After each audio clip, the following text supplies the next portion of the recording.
Comment commencer à lire en anglais? Alors, c'est la question à laquelle je vais répondre dans la vidéo d'aujourd'hui. Mais avant de commencer, je préfère me présenter. Je m'appelle Roméo. Je suis passionné par l'étude et l'apprentissage des langues étrangères. Et là, justement, j'ai créé Anglais sans limite pour aider des francophones du monde entier à apprendre l'anglais en autodidacte, c'est-à-dire sans professeur.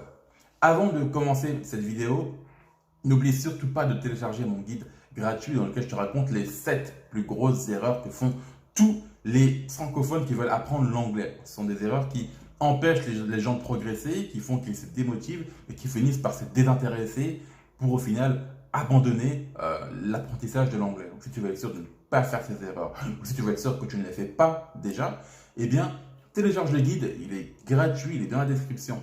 C'est un petit livret de même pas 10 pages qui est super facile à lire. Donc, ceci étant dit, eh bien, on va commencer avec le sujet d'aujourd'hui. Alors là, on va parler de lecture. Alors, premièrement, si tu t'intéresses à ce sujet qu'est la lecture, eh bien, bravo. Parce que tu as très peu de personnes qui ont compris l'intérêt de lire en anglais.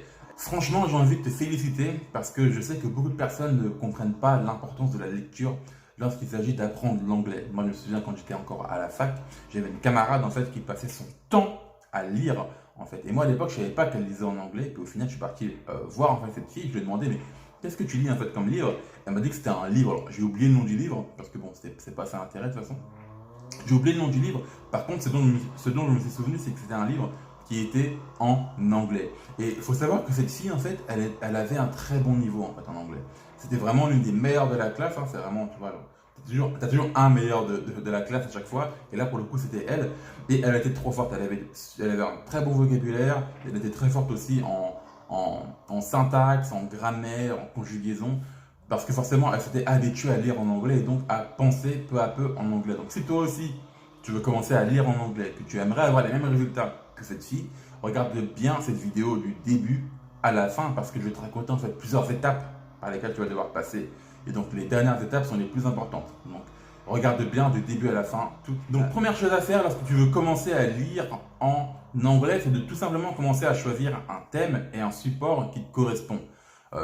Par exemple, si tu es passionné d'astrologie, si tu es passionné de dessin, si tu es passionné de photographie, eh bien, je te recommande vivement de te diriger vers l'un de ces thèmes. Parce que tu sais peut-être déjà, mais la lecture, c'est quelque chose qui te prend un peu de temps, ça te prend de l'énergie aussi. Donc, si tu lis des choses qui ne t'intéressent pas, c'est même pas la peine, quoi. Donc, choisis vraiment un truc qui t'intéresse, un thème qui te passionne. Bon, pas forcément qui te passionne, mais au moins un truc pour lequel tu as un minimum d'intérêt. Alors, je te parle aussi de support. Parce que c'est super important, hein, tout simplement le support avec lequel tu lis. Hein. Tu peux lire un livre papier, hein, je sais pas, un livre papier comme celui-là, par exemple, ou alors tu peux aussi lire sur tablette, ou alors tu peux aussi lire des journaux, par exemple. Alors, personnellement, je te déconseille de commencer avec les journaux, surtout les journaux papier, ou même en ligne, hein, c'est pareil.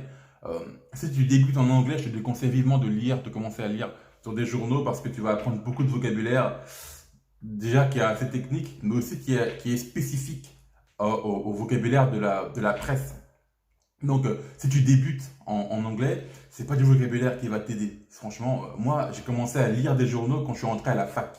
Parce qu'à la fac, eh bien, tu commences à traduire des textes, tu commences à faire des analyses de textes. Et tout ça, ça requiert justement de lire du texte un peu plus pointu, un peu plus technique. Et donc, forcément, nous, on est passé par là à l'université, on a commencé à lire des journaux papier, les journaux en ligne, etc. Mais quand j'ai débuté l'anglais, il fallait même pas me parler de journaux, c'était c'était impensable. J'arrivais même pas à les lire carrément, donc c'était compliqué parfois. Donc, si tu es un parfait débutant, je te déconseille vraiment le support presse, journal, papier ou en ligne. La deuxième chose à faire si tu veux commencer à lire en anglais, c'est de tout simplement choisir des livres que tu as déjà lus en français. Alors, tu vas me dire, mais Roméo, c'est quoi l'intérêt de choisir un livre que j'ai déjà lu? Alors, justement, c'est super important, c'est super intéressant de faire ça parce que, je vais te prendre un exemple, ça va être beaucoup plus facile en fait de t'expliquer comme ça. Si tu es passionné de Harry Potter, par exemple, imagine que tu as lu je ne sais pas combien il y a de tomes, 7 ou 8, je sais pas, peut-être 8 ou 9. Alors là, les fans d'Harry Potter vont m'incendier, je pense. Mais bon, je sais pas, on va dire qu'il y en a 8 ou 9. Et donc, imagine que tu as lu tous les tomes d'Harry Potter. Le gros avantage, c'est que tu connais déjà l'histoire, tu connais déjà les personnages, tu connais l'environnement, tu connais tout en fait. Donc quand tu vas commencer à lire Harry Potter en anglais, eh bien, tu vas être beaucoup moins dépaysé. Et puis lorsque tu auras du vocabulaire que tu ne comprendras pas, eh bien, tu pourras toujours te rattacher en fait à ce que tu as déjà lu. Donc c'est ça l'intérêt. C'est que tu vas pouvoir décoder le vocabulaire beaucoup plus facilement. Donc quand tu as des mots, des choses que tu ne comprends pas, tu n'as pas les bonnes références, eh bien, tu vas pouvoir te rattacher à tes souvenirs. De la fois, tu as lu tout simplement Harry Potter en français. Donc c'est ça l'intérêt de choisir des choses que tu as déjà lues en français, c'est que tu vas pouvoir te rattacher aux souvenirs, tu vas pouvoir apprendre le vocabulaire, retenir le vocabulaire beaucoup plus facilement. Et c'est aussi, je pense que c'est une très bonne mise en bouche, on va dire, une très bonne mise en bouche quand il s'agit de commencer à lire en anglais, parce que tu vas être moins dépaysé, ce sera beaucoup plus facile en fait de mettre le pied à l'étrier et donc de commencer à lire de cette manière-là. Donc première chose, avoir le bon support, avoir la bonne thématique. Deuxième chose, commencer à lire avec des livres que tu as déjà lus en français. La troisième chose à faire si tu veux commencer à lire en anglais, eh bien, c'est de lire avec un dictionnaire. Bon, ce dictionnaire, bon, là, je pense que je t'apprends rien en te disant ça, mais un dictionnaire, ça peut être écrit ou papier. Mais forcément, il faut que tu aies quelque chose pour le vocabulaire. Parce que forcément, quand tu auras des mots que tu ne vas pas comprendre, tu ne pourras pas toujours te rattacher au contexte. Et des fois, tu as des mots, des phrases que si tu ne comprends pas, eh bien, tu ne pourras pas saisir l'entièreté du texte. Donc, c'est là que c'est important d'avoir un dictionnaire ou d'avoir un support de ce style pour t'accompagner lors de ta lecture. Donc voilà. Première chose, il fallait que tu aies un bon support, une bonne thématique. Deuxième chose, que tu lises avec des livres que tu as déjà lus. Troisième chose, il faut que tu aies un dictionnaire ou ce genre de choses pour t'accompagner lors de ta lecture. Alors là, on arrive au quatrième point. C'est selon moi le point le plus important de toute cette vidéo. Mais avant d'en arriver là, si tu n'es pas encore abonné à la chaîne, si tu n'as pas encore liké, si tu n'es pas encore activé la cloche de notification, n'hésite surtout pas à le faire dès maintenant parce que ça m'encourage beaucoup à continuer de produire ce genre. Quatrième chose à faire, tout simplement, c'est de commencer à construire une liste de vocabulaire.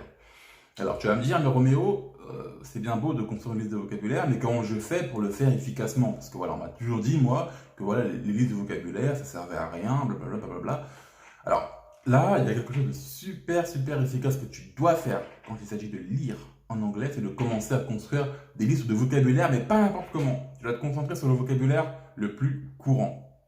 Tu as des mots, des phrases, qu'elles soient écrites, hein, là en l'occurrence je te parle d'écriture, mais là ça peut aussi être des mots, des phrases que tu entends dans des podcasts, dans des vidéos, dans des séries. Mais dans tous les cas, il faut que tu puisses repérer les mots qui reviennent tout le temps. L'avantage, c'est que vu que là c'est directement écrit sur papier, eh bien c'est super efficace. Voilà, donc là tu vas pouvoir relever le vocabulaire très facilement et le noter en fait sur ta liste de vocabulaire récurrent. Donc pourquoi est-ce qu'il faut se concentrer sur les mots qui sont récurrents, qui reviennent le plus? Parce que ce sont tout simplement les mots qu'on utilise le plus dans la langue. Donc si tu veux être en mesure de parler la langue couramment, eh bien forcément, logiquement, tu dois connaître les mots, les phrases courantes. Et donc pour ça, ce que tu peux faire, c'est lire par exemple 1, 2 ou 3 pages d'un coup.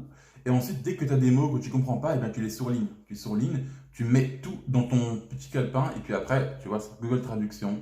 Voilà, facile, hein. Google Traduction, ça peut être même DeepL.com. Moi, je préfère vraiment DeepL. Je trouve que le vocabulaire est beaucoup mieux traduit sur DeepL que sur Google Traduction.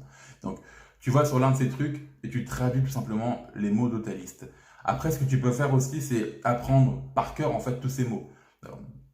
Alors apprendre par cœur, c'est efficace. Par contre, si tu veux apprendre par cœur, ce que tu dois faire, c'est pas juste mettre les mots un par un. Tu dois mettre, par exemple, la phrase entière. Ou alors, il faut que tu mettes le contexte avec parce que ça va être beaucoup plus facile pour toi de te souvenir du vocabulaire en question. Et aussi, encore une chose, hein, cette liste de vocabulaire, elle n'a pas besoin de faire 50 pages. Tu peux, par exemple, prendre quelques pages de ta liste et tu vas apprendre, par exemple, pendant un mois. Ensuite, le mois d'après, bah, tu vas apprendre une deuxième page, etc., etc., etc.